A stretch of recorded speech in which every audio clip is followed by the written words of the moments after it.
1095. Pick out what you want, you give me the money, and then you pay for it. I'll work a little different this time. You knew that motherfucker was gonna cut off my supply. You didn't say shit to me. You didn't tell us you was going around him to his cousin. That's some dumb shit. I don't give a fuck who your daddy is, was, or wasn't. I'll pull out my belt on your ass right here, right now. You don't speak to your mother that way. It was you who told Rock that Scrap was a snitch.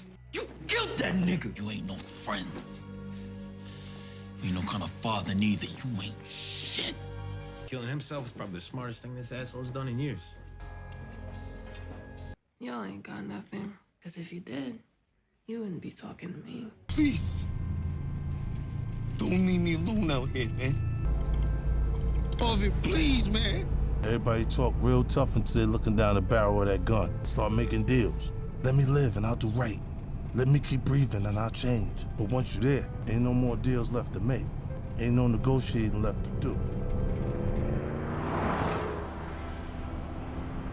What's good, y'all? It's your boy DC, and I'm back with a brand new video to Power Book 3 Raising Kanan. And today, I'm going to give y'all my thoughts, my opinion, my review, my recap on episode 9, and how I felt about it overall. Now, first things first, welcome to everybody that's new. If you're new to the channel and you're a huge fan of Power like me, and you like the videos I upload and create, hit that like button, hit that subscribe button, and turn on your post bell notifications to get notified every time I upload a video. Leave your comments and predictions down below in the comment box, and y'all let me know y'all predictions for these next upcoming episodes of Raising Kanan. Now, overall, this episode was cool. I'm not gonna lie, I give this episode like a 7.58. This episode ain't really hit me like that, to be honest. I was really looking forward to seeing the death in this episode, but ain't nobody die in this episode. The only crazy thing that happened in this episode was your boy Lulu being taken out of town to God knows where by Rock and Marvin. And while I'm talking about Lulu, I might as well start the recap right now.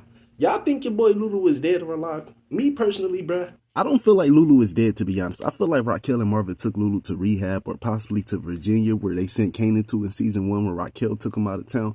I don't know. That's just my theory, but I don't think your boy Lulu is dead, bro. Lulu is going to be in season 4 if you ask me personally. That's just my thoughts and opinion about it. But Raquel and Marvin got Lulu out of town. Lulu wasn't trying to go for it. That nigga Lulu was tripping the hell out in the backseat of that car. He was telling Rock and Marvin not to leave him in the middle of nowhere. He ain't trying to be here by himself. Like, Lulu was going through a lot of emotions in this episode, and your boy Malcolm Mays is playing the hell out of Lulu's character. Like, I know Lulu's character been having a downward season, but in regards to the acting wise, bro, your boy Malcolm Mays is killing this shit. Shout out to Malcolm Mays, goddammit, because that final scene that he had with Raquel and Marvin, that shit was fire as hell. It literally had me on the edge of my seat. I really thought they was going to take out your boy Lulu. But once the episode ended, I already knew what it was. They was leaving us with a cliffhanger going into the season 3 finale of Raising Kanan. And if you ask me personally, bro, I don't think we gonna see Lulu in episode 10. I don't think Lulu was gonna be in episode 10. I feel like this was his last episode, and we might see Lulu in season 4.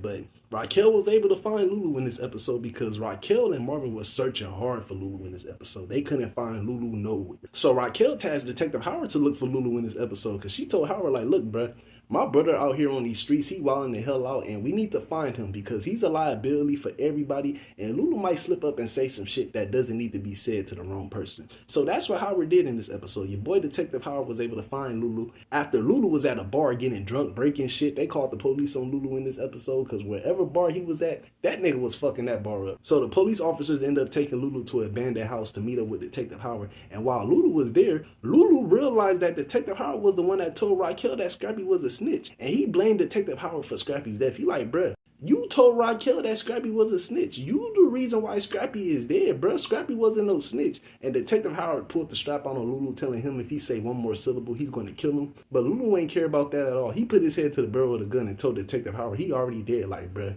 just get it over with. I'm dead already inside. You go shoot me already. I don't care. But Lulu was having different emotions about dying throughout this episode because he told Raquel and Marvin in the final scene of the episode that he wasn't trying to die. So Lulu emotions was all over the place in this episode, but he did have a point when he told Detective Howard that he was the reason why Scrappy is dead because Raquel did get that information from Detective Howard, and Detective Howard fed Raquel some wrong information about Scrappy. We all know Scrappy moms was a snitch, but Raquel still took out your boy Scrappy, assuming that he was a snitch all because of Detective Howard and what Detective Howard told her. But Raquel ended up getting to the abandoned house, and when she got there, she got on your boy Detective Howard head, because she found out in this episode from Marvin that the FBI is investigating him, because Gerald told Marvin about the FBI investigating him and Gerald working with the FBI to get information on Marvin, which I'm going to talk about later on in this video. But Detective Howard was telling Raquel that the only reason why he didn't tell her is because he wants Marvin to take the rap for everything. He wants Marvin to go down for this shit. He's trying to protect Kanan, him, and her. And Raquel told Detective Howard straight up she not about to sell out her brother. And I don't even know why Detective Howard even thought Raquel was going to be cool with this. Like, that's her brother at the end of the day. Raquel ain't about to sell out her brother for nobody. She not snitching on her brother, and I feel her on this. And if you ask me personally,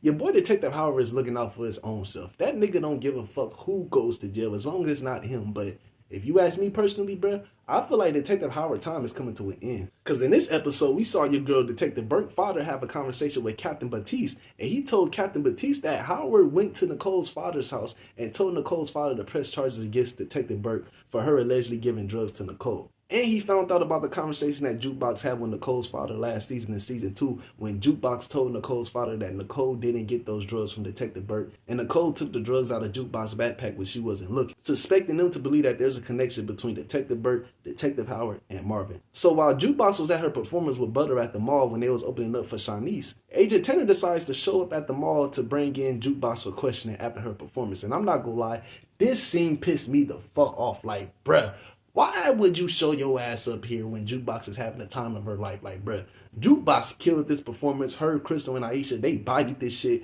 They was having a good time backstage. Crystal and Jukebox were starting to get along with each other. Like, things were starting to go good for the Butter group until Agent Tanner showed up talking this bullshit, trying to bring in Jukebox for questions. And like Jukebox told Agent Tanner when she was being investigated, he ruined her life. Like, nigga, you pulled up in front of all these record executives asking me to come in with you for questioning. Like, bro, you ruined my life. Like, I possibly might not ever be able to sing again because of you. Like, you ruined my life. And I felt Jukebox on this because, bro, if Agent Tanner didn't show up to that performance, bro, things would have went good for Jukebox. But this rusty-headed ass nigga had to show up and ruin everything for your girl, Jukebox. But Jukebox kept it silent in that interrogation room. She ain't say shit at all. She told Agent Tanner that if he had something, he wouldn't be talking to her. And she had a point about that. Because Agent Tanner really didn't have nothing. And that's the only reason why he pulled in Jukebox for questioning to try to get information out of her. But she kept it solid. She ain't say shit at all. So with Agent Tanner not being able to get no information out of Jukebox, him and Captain Batiste questioned Detective Howard in this episode and asked Detective Howard, is he connected to this stuff that's going on with Marvin and the Baisley projects in the 40s? Like, they trying to get to the bottom of this and figure out if your boy Detective Howard is working with Marvin or not. And trying to figure out why did he go to Nicole's father's house and told Nicole's father to press charges against Detective Burke. And your boy Detective Howard had a reverse Uno card in his back pocket because the way he was able to reverse this shit and come up with a lie on the spot was unbelievable, bro. That shit was unbelievable. He told them straight up the only reason why he went to Nicole's father's house to have a conversation with Nicole's father is because the captain didn't want the police department to have any bad press about Detective Burke's death, and they needed that situation to be buried. I'm not gonna lie, man. Your boy Detective Howard did have a point about that because Captain Batiste did want this stuff for Detective Burke to be buried so the NYPD didn't have no type of bad press about this stuff. So Detective Howard ain't wrong for what he said, but at the same time, the nigga was lying. And I'm pretty sure Agent Tanner and Captain Batiste knows Detective Howard is lying. And before this season is over with, I could see your boy Detective Howard being exposed for all this shit. We only got one more episode left, and it's looking like your boy Detective Howard might get locked up for this shit. Because I don't know if y'all seen this episode 10 trailer or not, but your boy Agent Tanner is telling Detective Howard that if he's connected to Marvin Thomas, that he's connected to crime organization. So I don't know how your boy Detective Howard was going to get out this situation, but I don't see him taking the W in the season 3 finale of Raising Kanan.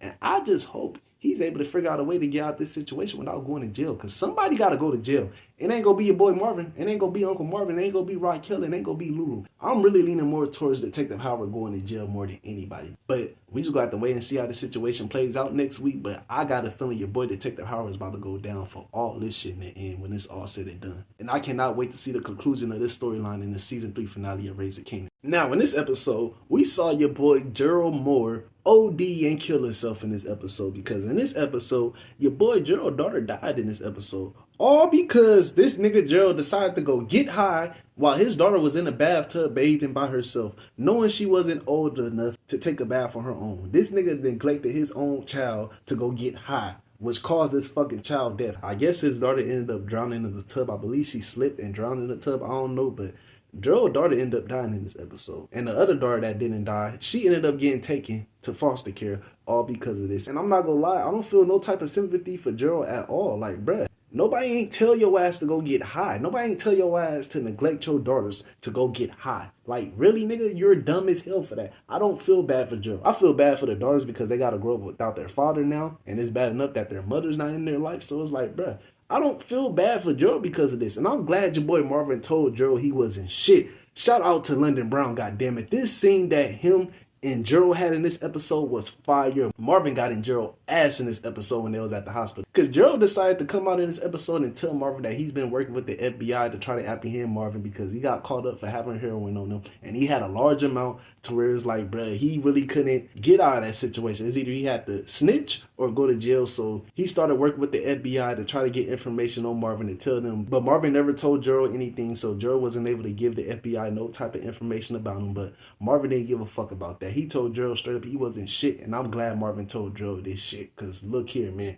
Gerald needs to hear this shit. Gerald ain't shit. You neglected your own daughter so you could get high, which caused her death. Like, nah, bro, you don't get no pass with me. I'm sorry, but I'm glad the nigga killed himself in this episode. Because not like that, but Marvin is off the hook now. Like, shit. Now that Gerald is there, bro, what type of evidence that they could prove on Marvin? Like, they don't got shit on Marvin. Rest in peace to Gerald, but shit, at the same time, nigga, fuck you. You tried to snitch on our favorite uncle. We ain't going for that. The Uncle Marvin fans, we ain't rocking with that. We got a policy here where we don't want to see Marvin get taken out. Y'all can take out any other character, but leave Uncle Marvin the fuck alone. He been doing good all season. He been growing as a character, and we ain't got time for nobody to be fucking with Uncle Marvin. Leave Uncle Marvin the fuck alone. He out the loop. He out the mix. He doing his own thing. Like, we ain't got time for nobody to be trying to take your boy Marvin down. So I'm glad your boy Gerald is dead because Marvin won't have to worry about Gerald working with the FBI anymore. And that's just that. Rest in peace to Gerald, but at the same time, you don't get no sympathy from me, my nigga. So hey, it is what it is. I hope you and Miss Renee is having a good time in heaven now that you two is about to be reunited with each other, goddammit. But moving on to your boy crazy ass Ronnie. In this episode, we saw your boy Ronnie get approached by Juliana's cousin Waki in this episode.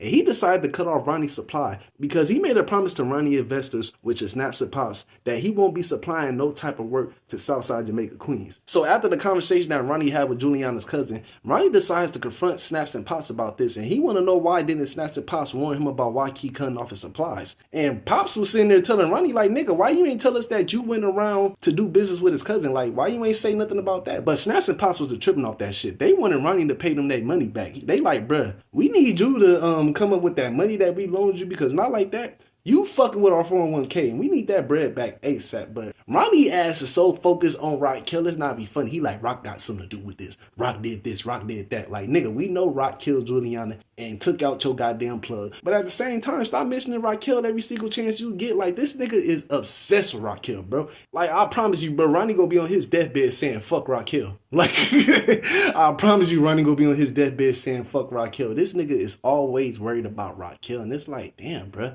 Stop worrying about her. Like, if you just focus on getting money and staying out the way, like, things will go good for you, but you constantly worrying about Rock Kill, and that's why shit ain't going good for you. And shit still wasn't going good for Ronnie in this episode. We saw Ronnie and Kanan have a little disagreement with each other, because in this episode, your boy Famous decided to show up to his old apartment to have a conversation with Kanan so he could know the whereabouts of Lulu, because in this episode, your girl Shirley decided to introduce Famous to a record executive that she knows, and the record executive was feeling Famous 411 track. He was liking it, and he wanted to have a meeting with Lulu and Famous to discuss doing business with them in the future. But Ronnie was being extra in this scene right here. This nigga snatched up Famous and threw Famous against the wall, telling him he talked too much and he need to leave. But Kanan had to tell Ronnie to chill out. It ain't that serious. He did tell Famous that Lulu was possibly gonna be at the mall later for Jukebox performance, so he could possibly find him there. And when Ronnie heard this nigga Ronnie had the nerve to ask Kanan why he's going to the mall to kick him with his family when they ain't got no type of work. And Kanan told him straight up not to worry about what the fuck he got going on. And I felt Kanan on this. Like, bro, why is you worrying about what I got going on? Like, you supposed to be the nigga that's supposed to be supplying product to me. Like, why do you want me to be out there in the streets with you trying to get product? Like, nigga, ain't you supposed to be the plug? Ain't you supposed to be the nigga that got motion?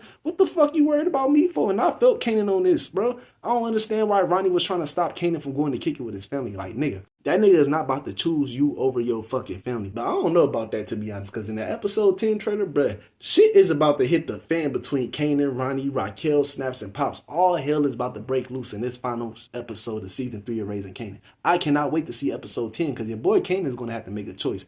It's either he's going to have to choose Ronnie or he's going to have to choose Raquel. Because in this episode where Kanan had a conversation with Snaps, Pops, and Ronnie, they told Kanan straight up that Raquel is fucking with their investments and they gonna have to do something about that. And I don't see your boy Kanan allowing Snaps, Pops, and Ronnie to take out his mother. Like, I don't see that shit playing out at all. Like, I get it, Kanan and Raquel ain't seeing eye to eye with each other, but at the end of the day, that's his family. Kanan ain't about to let nobody take out his mama at the end of the day. It's not going to happen. And if you ask me personally, bro, I wouldn't be surprised if your boy Kanan smoked Ronnie, because not like that, but he the only one that could get close to Ronnie besides Snaps and Pops. So if I was Ronnie, I would worry about Kanan instead of worry about Raquel and what the fuck she got going on, because Kanan really might be the one that take out Ronnie. Like, Ronnie needs to worry about Kanan instead of worrying about Raquel, because him worrying about Raquel is possibly going to lead to his downfall. And look here, bruh, I don't see Ronnie making it out of season 3 alive, because the actor who plays Ronnie, which is Grantham Coleman, he's casted to be a lead on another TV show. It's going to be hard for him to play the lead role in Raising Kanan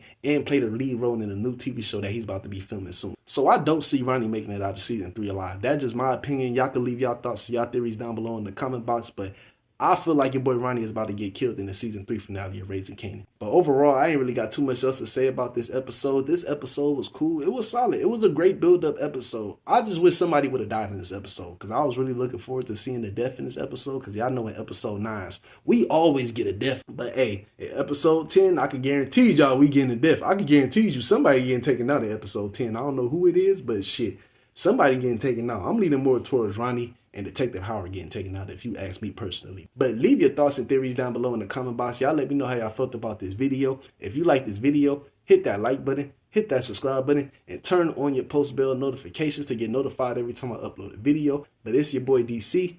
I'm out. I'll see you guys next time. Y'all take care. Y'all be safe. And God bless.